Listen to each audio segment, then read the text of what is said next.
Mira, qué interesante haber encontrado esta obra que yo siempre la he buscado. Como guía turístico, cuando me tocó ejercerla, a mí me toca contestar preguntas. ¿Por qué tiene tal lugar un nombre?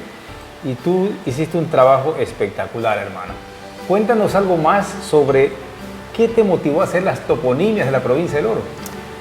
Bueno, en primer lugar, me presento. Mi nombre es Jorge García Alberca. ¿Qué son las toponimias? Las toponimias son el origen y significado de los nombres de los lugares. Por ejemplo, ¿qué significa Zaruma? ¿Qué significa Curipampa? ¿Qué significa Ayapampa? ¿Qué significa Pacha? Por ejemplo, ¿qué significa Chilla?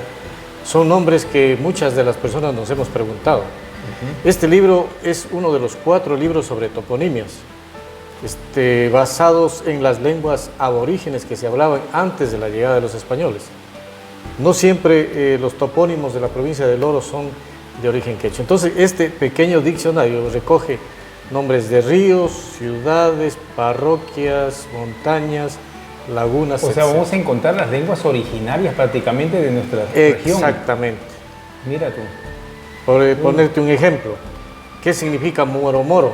Moromoro es castelización de, por ejemplo, murumuru, que es una abeja melífera pequeña.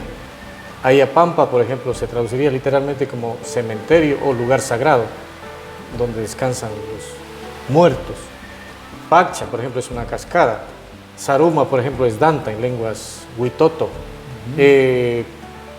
Por decirte otro ejemplo, Xaracay, es del quechua, Xaracay, que significa desgranar maíz.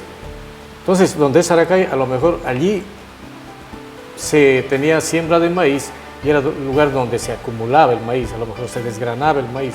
Hay muchas cosas que de pronto vamos a descubrir y otras nos van a cambiar la idea que teníamos.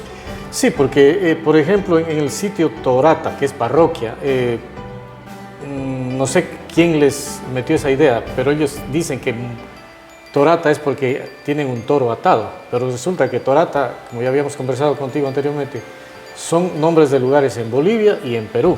Así es. Entonces significa que no hay tal... Una de las últimas batallas justamente para alcanzar la independencia de Perú es la de Torata. Exactamente. Igual sucede con... Torata es el nombre de un árbol. ¿Sí? Huancavelica, Huancaveli y acá tenemos Marcavelí. Ya, Marcavelí también, los de Marcavelí dicen que hay un río Marcavelí que es porque a un señor se le había perdido una mula y que en el anca, perdón, decía Marcavelí. Por eso no tiene validez porque no hay documentos, no hay nada. Marcavelí se origina del quichua o quechua, que significa lugar o territorio de los patos. Porque marca es en quechua y aymara, lugar, territorio, y pilí, que es castellanizado como belí, pato. Mira, interesante. Entonces, esta es una fuente están de los consulta. 14 cantones, las 49 parroquias. Todos los cantones, todas las parroquias. Hay coincidencias como Chorrillo, el puente Matamulas, que en Lima también hay el Chorrillo, en Perú hay una parte, también el puente Matamulas. Es que prácticamente son nombres del castellano antiguo. Es, por ejemplo, el sitio Calera, es un lugar donde se sacaba la cal, incluso da el nombre al apellido Calero, que era el que trabajaba en las piedras calizas. Excelente. Ese es el resumen, ¿no?, del trabajo de las toponimias. Algo de Zaruma que tú nos puedes rescatar o de otro de los cantones nuestros. A ver, en el caso de Zaruma, mucha gente dice que es quichua y que se origina de Zara, que es maíz, y Lo que Uma, siempre que nos han es dicho. cabeza. Pero resulta que si los primeros habitantes indígenas, que no eran, que hablaban quichua, los incas estuvieron acá en lo que es el territorio actual de Ecuador aproximadamente 60, 65 años. Entonces, si fuera por el cerro debería llamarse Orco o Urco, como se dice en quechua. Claro. Ahí está el cerro Zaruma Urco. Y el apellido Zaruma, entonces no sería Zaruma, sino sería Zara Uma. Y si vos juntas Zara, Uma, Urco, son 3 sustantivos que en la gramática quechua no entra, no hay por dónde. Te veo Yuluk, río de la parroquia Guanazán, cantón Zaruma, de la lengua Bururá, de Australia, Yuluk, raya o rayo. A ver, aquí quiero hacer una puntualización bien grande. Hay estudios de la National Geographic,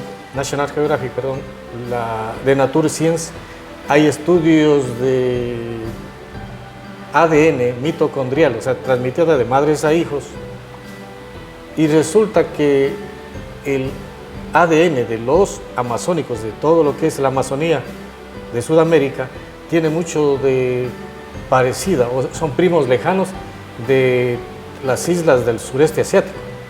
Y muchos de los apellidos, muchos de los nombres que yo he encontrado en los libros de toponimias son de Norteamérica, de México, de Centroamérica y de islas tan lejanas como Filipinas, Papúa Nueva Guinea, Indonesia, Australia, Nueva Zelanda, que encajan perfectamente.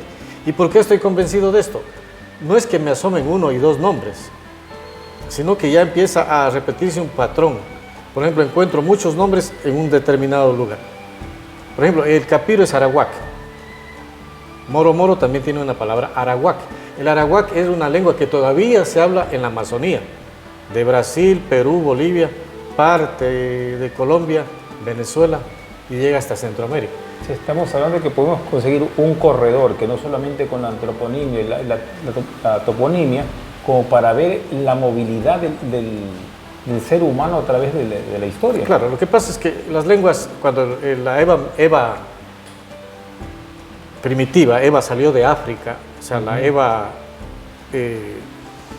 migró hacia el norte, o migraron ya los primeros hombres de África, se repartieron. Una gran rama de lenguas es, por ejemplo, el indoeuropeo, que se repite en India y en ciertas lenguas de Europa. De ahí vienen las lenguas latinas. Lo mismo sucede en Sudamérica con las lenguas arawak, chipchas, quechuas o quichuas, lenguas tupi guaraní de todo Brasil. Entonces hay un patrón. Yo, claro, me dirían, bueno, ¿y usted de dónde se sacó esos nombres? Tengo una colección de 6.000 o más, tal vez, diccionarios de lenguas de todo el mundo. Y de lenguas de América, por ejemplo, solo por ponerte un ejemplo. ¿Cuándo te nació el deseo por conocer los significados de A palabras? ver, yo tendría unos 15, 16 años. Cuando llegó a Cariamanga, llegaron unos gringos.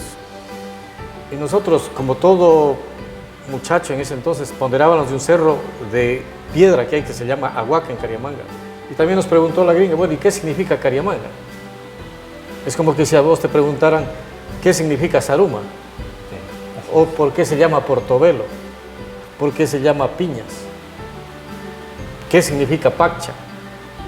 Pacha, por ejemplo, es cascada en quechua. Y ante esa curiosidad empecé yo a investigar. Y justo coincide que llegan unos amigos de Saraguro, profesores a sacar el título docente, me regalaron un diccionario de quichua y empecé yo a hallar palabras.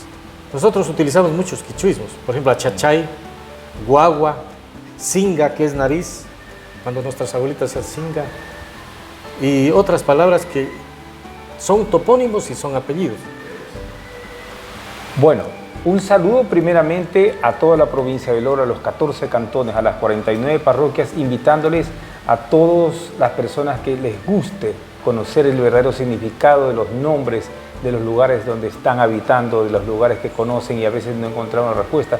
Y sobre todo un agradecimiento especial a ti, a ATP, porque siempre nos abre las puertas y nos brinda la oportunidad para, a través de esta ventana, llegar al mundo entero. Una vez más, gracias. Las personas que deseen este libro va a quedar aquí, en el hotel de Curipamba, va a quedar algunas unidades de venta y también se lo puede localizar, como ustedes van a ver, en el teléfono de nuestro querido amigo, el doctor Jorge Enrique García Alberca, y un servidor, Fabricio Toledo. Muchas gracias.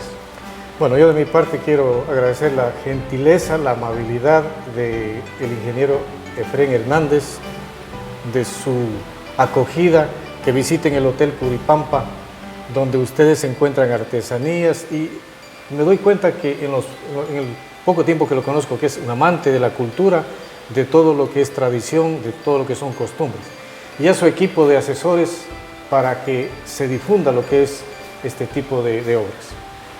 Vamos a dejar algunas obras en el hotel y que no sea la primera vez que nos dirigimos hacia ustedes. De mi parte, muchísimas gracias y que tengan un excelente día, una excelente semana. Bendiciones. Gracias.